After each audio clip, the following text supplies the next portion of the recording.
Hello my dear friends, you're in the Military Summary channel, and this video we're going to discuss the most important events that took place during the previous 12 hours. We have lots of very interesting updates, so let's start.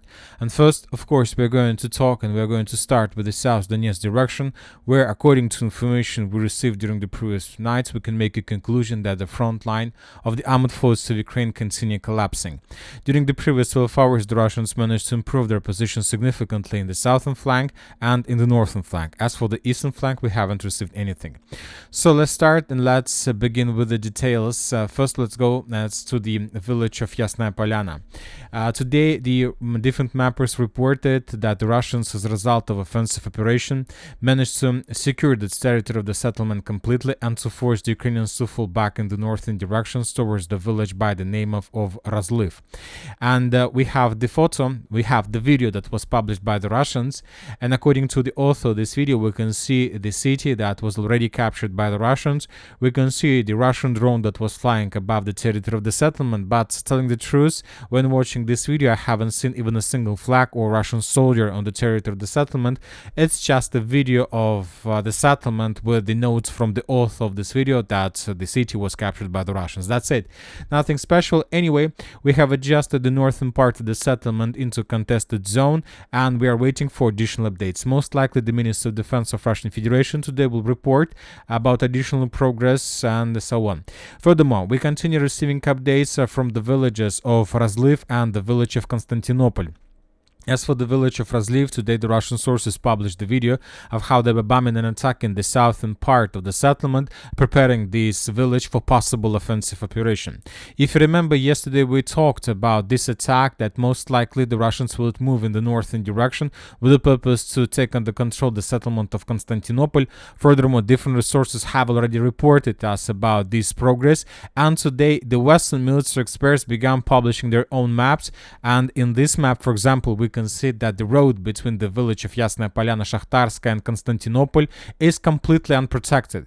In this small photo we can see blue lines, and these blue lines are the defense belts, defense trenches, fortifications, dense network of the fortifications, just the trenches of the armed forces of Ukraine. And as you can see, there is a gap. There is a real big gap right behind the village of Yasnaya Polyana, and according to different military experts, the Russians most likely are going to use this gap to attack in the direction of Constantinople, which will lead to complete defeat and to complete disaster of the armed forces of Ukraine on the South Donetsk direction. And this is exactly what we were talking about in the previous video. I'll remind you that most likely, due to the complete absence of any defense between the village of Constantinople and the village of Yasnaya Polyana, the Russians may try to attack in this direction, and if they are able to complete this attack successfully, the Ukrainians that are currently located in this square between Kurakhovo, the river of Yasny Yali, and the positions to the north of Karlovka Water Reservoir would caught in cauldron, and we are talking about thousands of Ukrainian soldiers.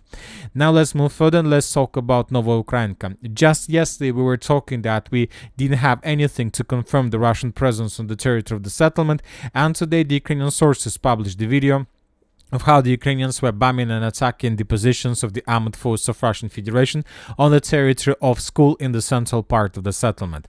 During this video, you will not be able to see even a single Russian soldier, but this video was published by the Ukrainians, and the Ukrainians are saying that they were bombing the Russian edge positions. Based on this video, most of the mappers have adjusted the central part and the southwestern part of the settlement in Russian favor. As for different mappers like neutral mappers and like pro-Ukraine mappers, during the previous night of the Ukrainian time, they adjusted the territory of the Novooukrainka completely in Russian favor.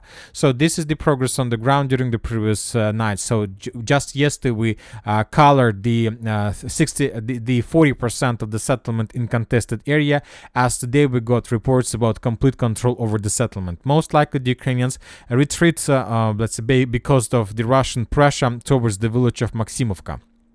Now let's move further and let's talk about Bogoyavlenka, because according to information we have, according to different mappers, like pro-Russian mappers, like pro-Ukrainian mappers, and like neutral mappers, the Russians managed to improve their positions around the village of Bogoyavlenka and to reach the outskirts of the village by the name of Trudove. And currently there are very heavy clashes exactly for this lake, Balka Ikriana, with the purpose to move to the northern outskirts of Trudova, and if the Russians are able to reach this part of the village, then the Russians will be able to cut the Ukrainian positions along the river of Yasnaya in two. So this territory between the villages of Selydovo and the villages of Ilinka and Elizavetovka might be cut in two if the Russians are able to advance further in the northern direction. So these are the changes on the ground during the previous night. So just yesterday the Russians secured the village of Bogoyavlenka completely, and by the morning of the 30th of October the Russians managed to improve their positions around the settlement. Now let's move further and let's talk about the settlement of Kurakhovo, because probably the most important updates are coming exactly from this territory. As you can see, we have the significant updates on the map. So this is the situation by the end of the 29th of October, and this is the situation by the beginning of the 30th of October, and we see according to the current situation the Russians entered the eastern part of the central Kurakhovo. So during the previous few days there were clashes for this garden association, and it's by the name of Raduga. It's nothing special, just the small buildings and so on. And as for the 30th of October, we start receiving official statements that the Russians entered the central part of Kurakhovo. They managed to move through the garden association and enter the city itself. And we have geolocations that confirm this. There was a very interesting and very strange story. And the Ukrainians managed to build a significant defense around the city of Kurakhovo, and as you can see on this video, we can see the Dragon Tees. Dragon Tees is the only defense that's stopped the Russians to attack the Ukrainians before. And as you can see, according to this scene, to this picture, the Russians managed to destroy some part of the Dragon Tees, and now the Russians were able to begin movement in the direction of Kurakhovo through this gap, through this destroyed gap of Dragon Tees. The Ukrainians realized this situation as well, and the Ukrainians decided to send their own tank to this gap, to the place where the Russians managed to destroy Dragon Tees, and to block the passage by the tank T-72. And as you can see, when the Ukrainians arrived, two tank drivers of the armored forces of Ukraine decided to hide somewhere in these brushes, somewhere in these trees, between these trees and so on, and the Russians sent FPV drone to destroy Ukrainian tanks, to tank drivers, because the Russians understand if they begin attack, the Ukrainian tank drivers most likely will take the tank back and retreat towards Kurakhovo. So that was something like very strange but very interesting maneuvers of the armored forces of Ukraine. But the problem is that the Russians managed to discover the position of Ukrainian tank drivers, and the Russians destroyed them. And when the tank drivers were destroyed, the Russians sent their own tank drivers. And this is the most important. For example, in this moment we can see the Russian motorcycle, the Son of Anarchy. He brought a Russian tank driver, and the Russian tank driver captured the Ukrainian tank, and then the Russians managed to finish the cleanup operation with these Dragon Tees. For example, in this moment we can see how exactly the Russians were clearing the territory from the Dragon Tees, and exactly this maneuver, exactly this attack, and this very strange event allowed the Russians to clean up the roads of attack completely. And right after this episode, the Russians began their full-scale offensive operation with the purpose to enter the city of Kurakhovo itself. And this was also confirmed by the video that was published by the 46th Air Mobile Brigade. And in this video we can see the significant number of Russian tanks, armored vehicles, the biggest huge convoy with a significant number of everything was moving in the direction of Kurakhovo, and this is exactly the place with the Dragon Tees. This is exactly the place that the Russians managed to secure probably a few hours before.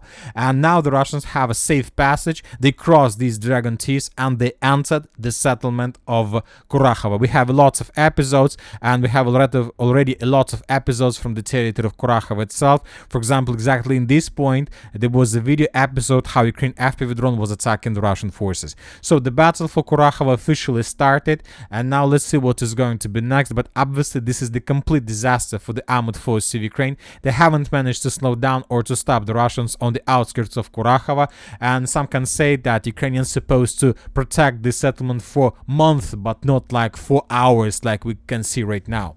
Now let's move further, and let's move to the area of reliability of the responsibility of the Group of Forces Center. Today they also published a lot of videos, and the most important are coming from the village of Kurakhovka. We have 3 icons with flag, and every single icon means the area of establishment of Russian flag. During the previous 24 hours the Russians managed to improve their positions significantly in the settlement of Kurakhovka. The Russians managed to capture the significant number of Ukrainians, and the Russians raised at least 3 flags on the settlement of Kurakhovka Kurakhovka itself and around the settlement of Kurakhovka. For example, we can during this video we might see the flag, let's say in this industrial zone, we may see the flag exactly in this point and already in the central part of Kurakhovka itself. Most likely the Ministry of Defense of Russian Federation either today or tomorrow will report about complete control over the settlement, and most likely the Ukrainians will retreat. Those who manage, those soldiers who can retreat, most likely will retreat today during the upcoming 12 hours, because if the Ukrainians don't retreat during the next probably several hours, most likely they would be encircled by the Russians completely and they will have no chances for evacuation. And so this is the situation. We see that the situation for the Ukrainians is getting worse and worse. We have clashes on the territory of Kurakhovo. We have the battle for this landfill to the north of water reserve is about to be finished. We see some strange maneuvers that the Russians are trying to conduct in the direction of Konstantinopol. We see that the defense line is collapsing. Now let's move further. As for the city of Selydovo, nothing special, just the video that's of Ukrainian forces that was published by the Ukrainians of how the Ukrainians were after withdrawing the Russian positions in the northwestern part of the settlement. Based on this video, we are not going to change anything because this territory was already colored in Russian favor, but we colored the northwestern part of Selydovo based on the Ministry of Defense report, and now we got also additional proof that was published by the Ukrainians that Selydovo was captured completely, and now we don't have any doubts about this. And probably as for other directions, we have some different interesting changes, but I believe it's better to discuss them during the next video. And that's it for the short video. Military Summary channel reminds we condemn any violence in the world. Thank you for watching. Subscribe to my channel, put your likes, join my Patreon, and have a good day. Bye bye.